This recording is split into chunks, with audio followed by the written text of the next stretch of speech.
क्या आप जानते हैं कि पृथ्वी पर किसी भी स्थान की सटीक स्थिति कैसे पता की जाती है? तो उसके लिए हमारे पास अक्षांश और देशांतर प्रणाली ज्ञात करने के लिए दी गई है। अक्षांश को इंग्लिश में लैटिट्यूड बोलते हैं और देशांतर को इंग्लिश में लॉन्गिट्यूड बोलते हैं।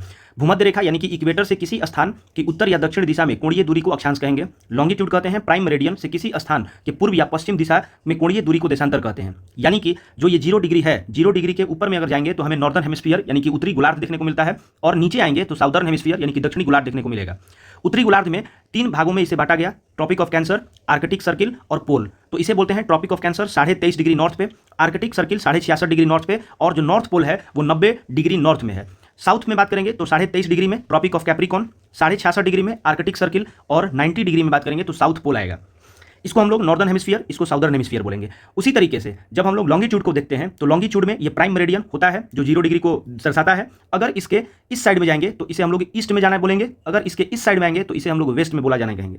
यानी कि अब जो देखेंगे कि मेजर लॉन्गिट्यूड्स लाइन कौन कौन से हैं, तो 0 डिग्री अगर होगा तो उसको हम लोग प्राइम मेरिडियन बोलते हैं। 90 डिग्री ईस्ट होगा तो 90 डिग्री पूर्व बोलेंगे, 180 डिग्री ईस्ट होगा तो 180 डिग्री ईस्ट बोलेंगे, 90 डिग्री वेस्ट होगा तो 90 डिग्री पश्चिम बोलेंगे, और 180 डिग्री वेस्ट होगा तो इधर 180 डिग्री वेस्ट बोलेंगे। उसी तरीके से ट्रॉपिक ऑफ कैंसर हम लोग equator, Tropic of Capricorn, Arctic Circle, Antarctic Circle, North Pole और साउथ पोल, ये सब कुछ हम लोग देख लिए।